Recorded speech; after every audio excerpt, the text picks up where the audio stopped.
If you're listening right now, help me prove something wrong.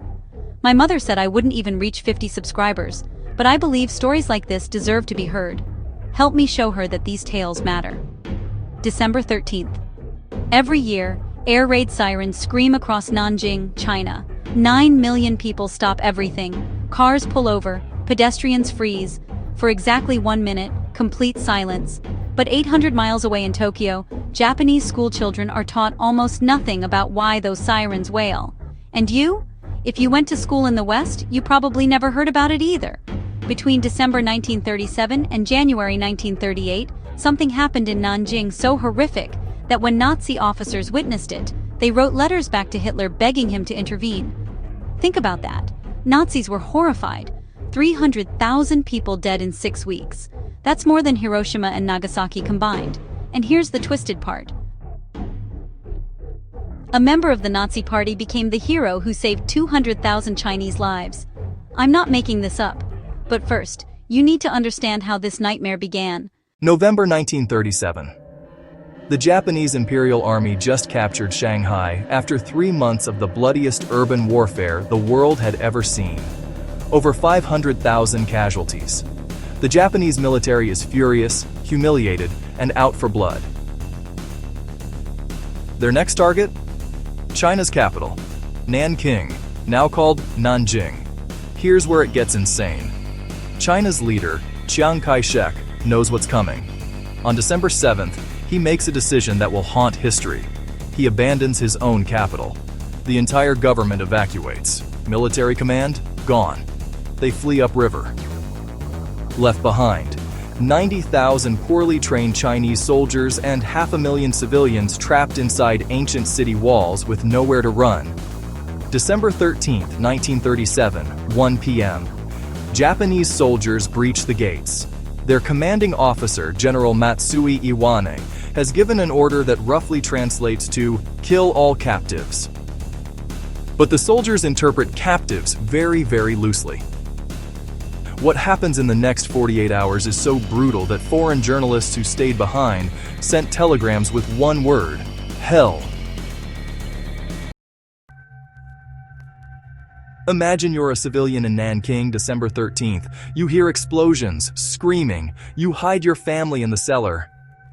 Soldiers kick down your door. Here's what the Japanese military did systematically, by the thousands, every single day for 6 weeks. They lined up Chinese soldiers who'd surrendered, hands tied behind their backs, along the Yangtze River. Machine-gunned them in groups of 200. The bodies piled so high, they formed dams in the water.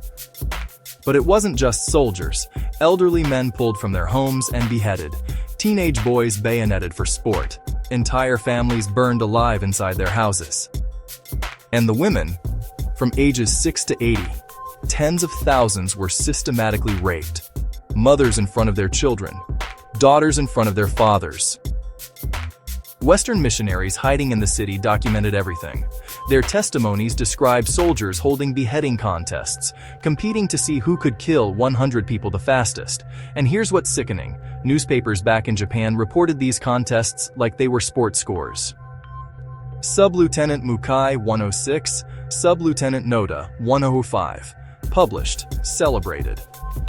One missionary, Minnie Vautrin, wrote in her diary, "There is no language to describe what we are witnessing." But in the middle of this hell, one man decided to fight back. His name was John Rabe, German businessman, Siemens executive, been living in China for 30 years. Oh, and one more thing. Card-carrying member of the Nazi Party. Yeah, the man who saved Nanking wore a swastika armband. December 1937, most foreigners evacuated. But Rabe and about 20 other Westerners, American missionaries, doctors, professors, they refused to leave. Instead, they did something crazy. They created the International Safety Zone. Picture this, a 3.86 square kilometer area in the center of the city. They put up signs, neutral zone, no soldiers allowed, civilians only. And here's the genius move. Rabe used his Nazi credentials to enforce it. See, in 1937, Germany and Japan were allies. When Japanese soldiers saw that swastika flag flying, they hesitated. They backed off.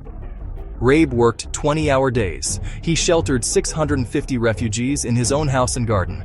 He wrote angry letters to Japanese commanders. He physically stood between soldiers and women being dragged away. One night, he stopped 30 Japanese soldiers from entering his compound by yelling at them in German and pointing at his Nazi armband. It worked. The safety zone saved an estimated 250,000 Chinese lives.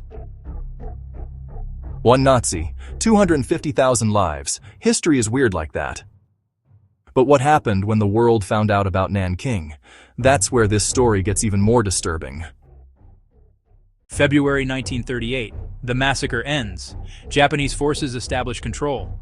They literally order the remaining civilians to help bury hundreds of thousands of bodies.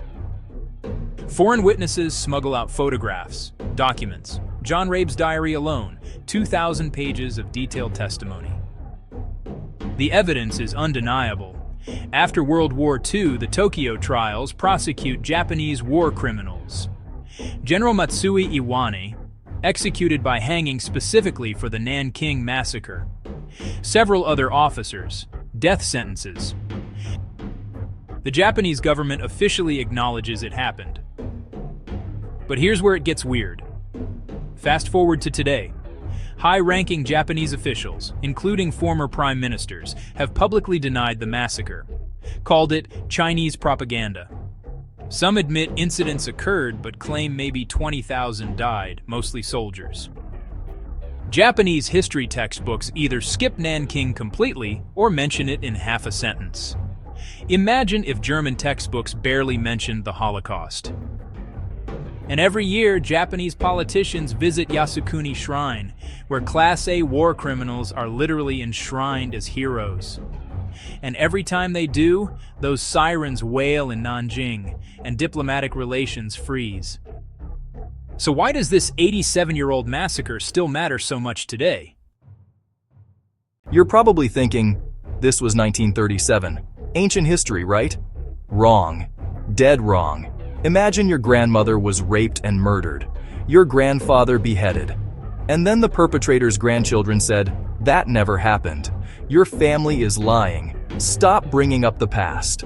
That's what millions of Chinese families live with every single day. China and Japan are the world's second and third largest economies. They share disputed islands in the East China Sea. Both have massive militaries, and Nanking sits at the center of almost every diplomatic crisis between them. 2005. Anti-Japanese riots across China after Japan approved a textbook that downplayed Nanking. 35,000 protesters in Beijing alone. 2012. Territorial dispute over the Senkaku Islands. Chinese protesters carried signs with Nanking massacre photos. 2023. China's foreign ministry invoked Nanking when criticizing Japan's military expansion. This isn't ancient history. This is a live wire in modern geopolitics. And here's the tragic part. The last survivors are dying. Within 10 years, there will be no living witnesses, no first-hand accounts. And that's exactly what historical revisionists are waiting for. But there's one thing about this story that almost nobody knows, and it'll blow your mind. Remember John Rabe, the Nazi who saved 250,000 lives? Here's what happened when he went home. 1938. Rabe returns to Germany. He's excited to share what he witnessed. He gives lectures, shows his photographs and films of the atrocities, writes reports to Hitler himself. The Gestapo arrests him. His films, confiscated. His diaries, seized. He's interrogated for days, told to never speak about Nanking again. Why? Because Germany and Japan were allies.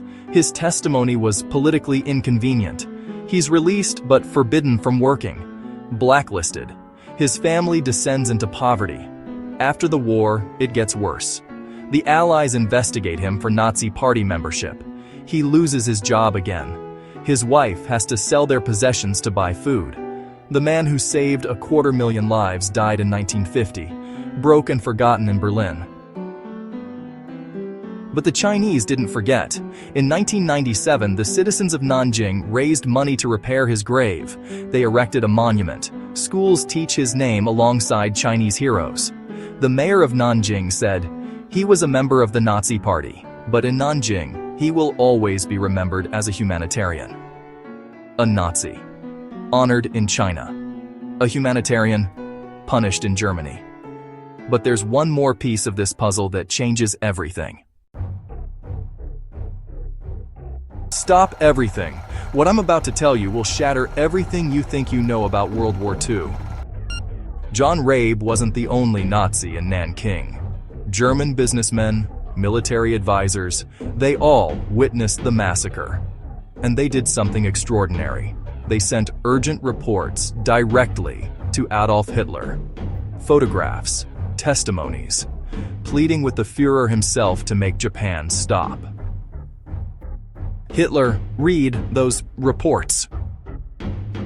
The man who engineered the Holocaust, the murder of 6 million Jews, had his own officers in Nanking writing, "This is beyond comprehension. This must end."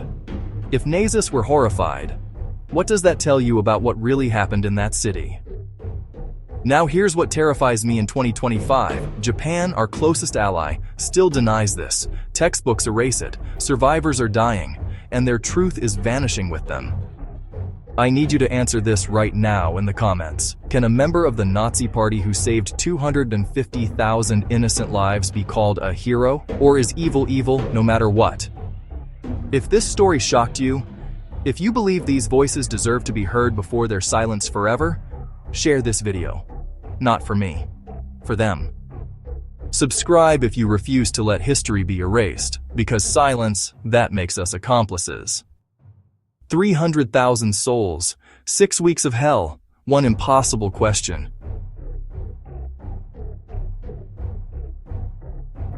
Answer below now.